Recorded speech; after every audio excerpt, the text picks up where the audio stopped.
I can find food everywhere on this property.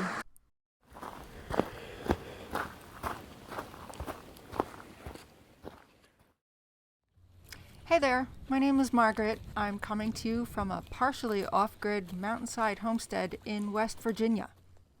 I'm going to tell you a bit about what gardening planning is like for me right now here on this hillside. It's February 12th. We're in growth zone 5A at about a 2,600 foot elevation.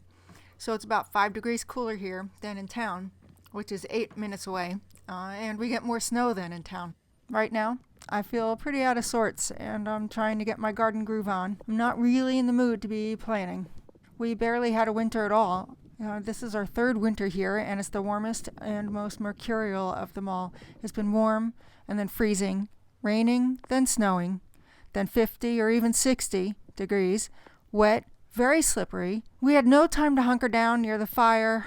No need, really. We haven't even needed to keep it going overnight. I really don't feel like we had a downtime this winter.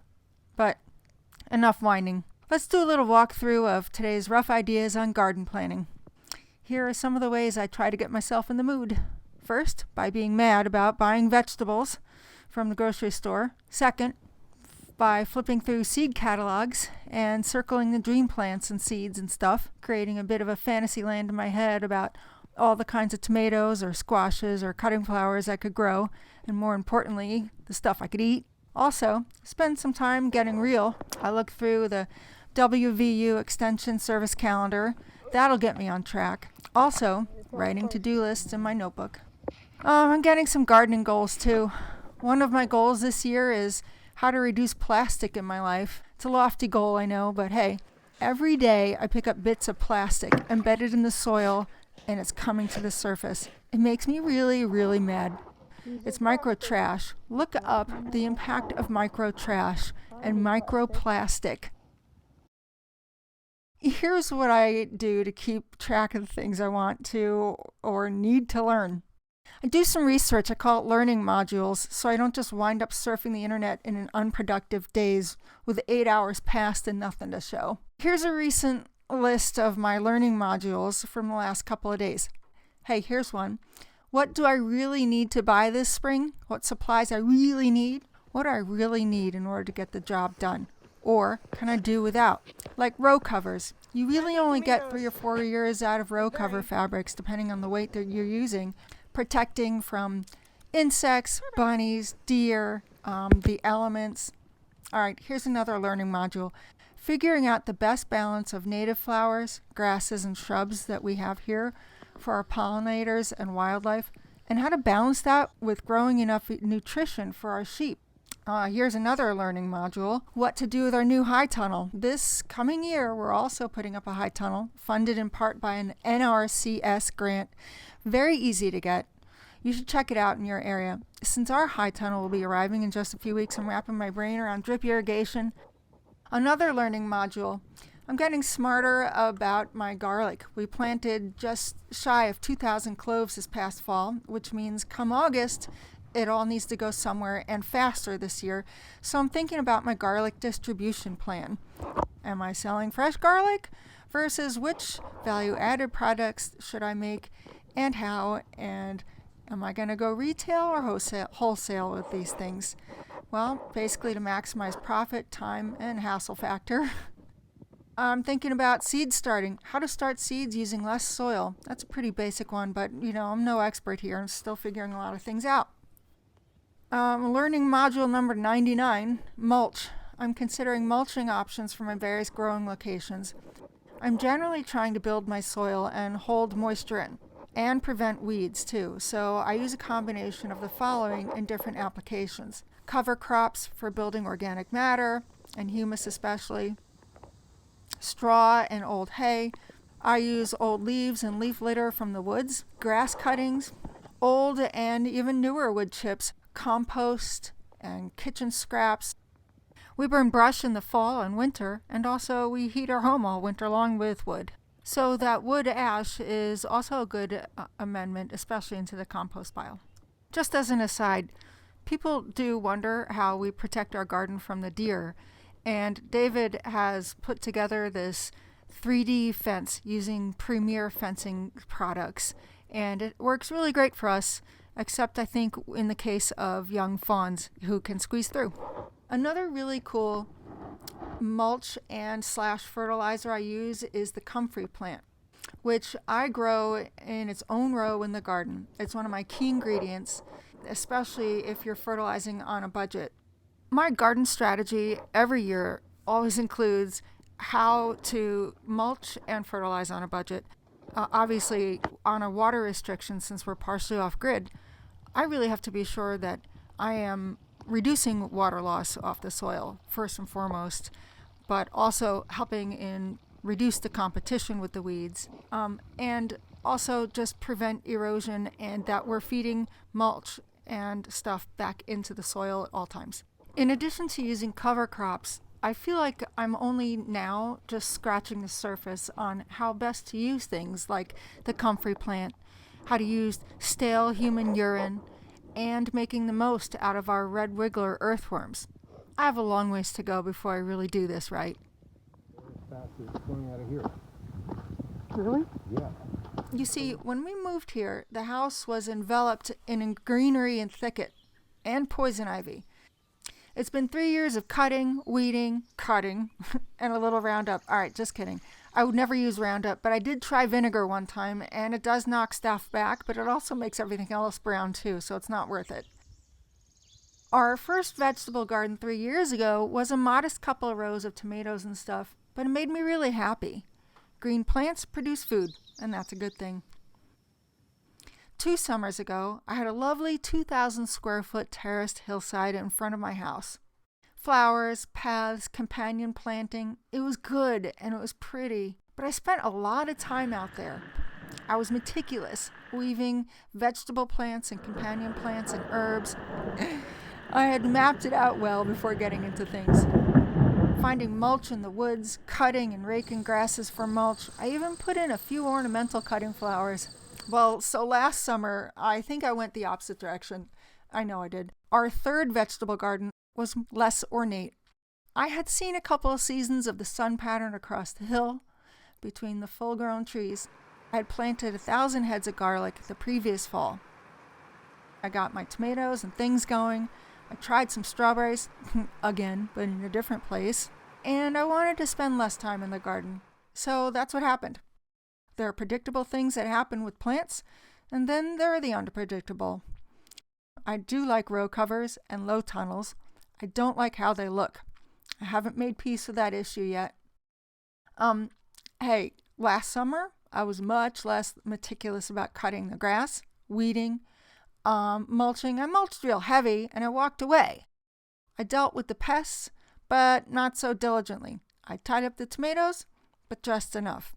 If something was clearly not working, like the cauliflower and broccoli, I ripped it out and moved on.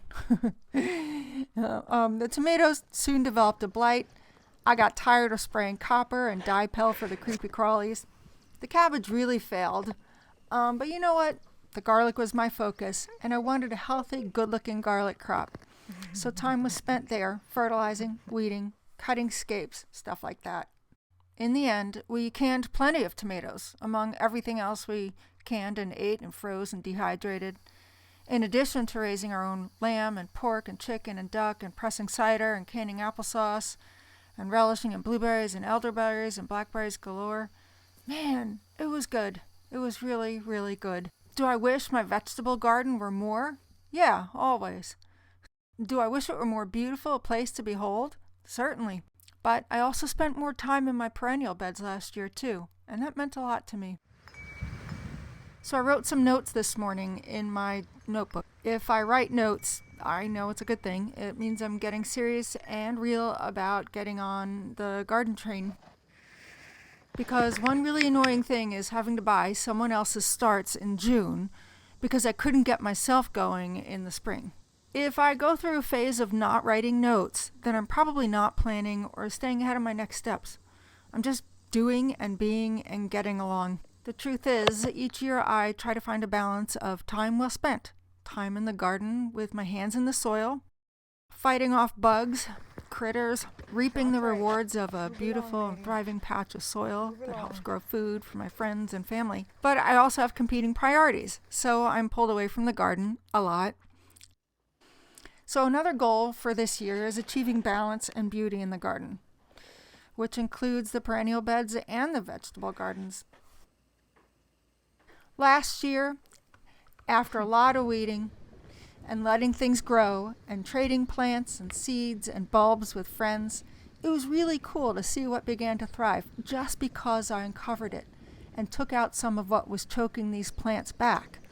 Our overgrown perennial bed became a fledgling garden again, a reviving tribute to women who garden. We had a little gathering of friends and family, and we dedicated this the Legacy Garden, a tribute to women who garden.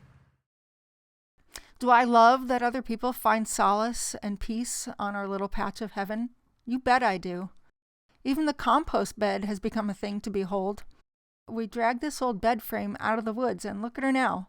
It's really important to me that my gardens and our land are naturally beautiful, like a walk in the park, so to speak.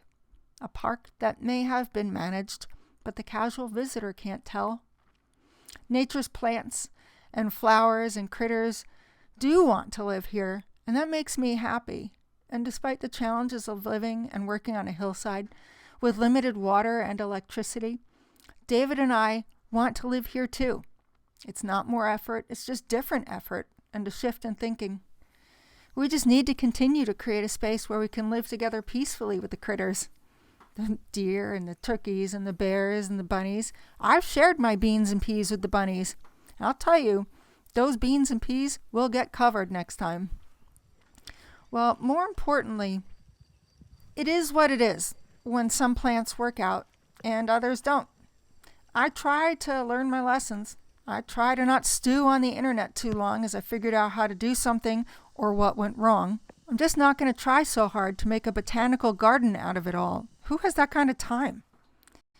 So this summer, I hope to seek and find a balance between a garden that just takes enough of my time and energy and one that produces amazing vegetables and one that feeds our pollinators.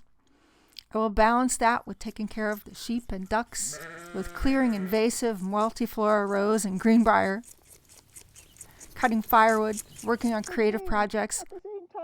Well, that sounds totally doable. So why is it always so much more work than a simple little list like what I just rattled off? I don't know. One thing for certain is that I don't have to work myself into the dirt every day in order to find the beauty here. It's green here in West Virginia, and things grow naturally. I can find food everywhere on this property, whether it's spring ramps or summer blackberries or the fleeting chicken of the woods mushrooms. The abundance is everywhere. Well, with my terraced garden and with my whole landscape, I want it to be a place for me of peace, not a place that punishes me with unrelenting labor. I relish in the way this place changes from year to year. I am really at her mercy. For the perennials and flowers, I'm excited to see what survived, and if any of that has taken hold enough to be divided, maybe this year I'll remember that baby forget-me-nots look like baby Comfrey, but that they should not be ripped out like baby Comfrey. And now, for the meditation portion of the garden planning, I will relax. I will look at my leftover seeds and saved seeds from last year before I buy too many more. I will do what I can do. I don't do what I can't do. And I will watch more butterflies. And I'm planning to play in the garden with my garden kitties. Well, good morning. A snowy morning indeed as we do our chores. I overslept this morning and didn't get to look at seed catalogs before my chores, but I've had the chance to reflect some more on the bottom line, what garden planning means to me. I guess what's happening this time of year, besides already feeling behind the 8 ball, is that I remind myself what I do know. I try to remember what I meant to learn. I flipped through last year's notebook looking for my garden-related learning modules, and wow, I find one even on which flowers to grow for cut flowers. Then, in a panic, I opened the 2020 garden calendar from the extension office, which usually is hanging on the wall, by the way. I look to see what they recommend doing right now, bearing in mind the weather conditions at our place. Well, wait, I just got a calendar alert on my mobile device that I was supposed to put in a low tunnel today. You're all grown up. Well, it's 20 degrees with 2 inches of snow. And maybe that's not a thing I'm doing today, but plus, look, oh wow, on Valentine's Day, they suggest that we seed broccoli indoors. Well, I guess my garden planning process includes a fair amount of indecision, working my way towards decision, with Mother Nature forcing me just to get a move on. Oh, I really gotta go now. The snow's gonna melt. I see the snowdrops, our first spring flowers, bloomed in the past couple of days. Maybe this is my biggest message of them all. If Mother Nature is on the move, then I have to be on the move too. And tomorrow, I hope for a bit before morning chores, I hope to flip through some of them beautiful seed catalogs, get those broccoli seeds in some potting soil, and continue my scheming for an awesome garden. And well, hoping I get it better next time. Thanks for watching.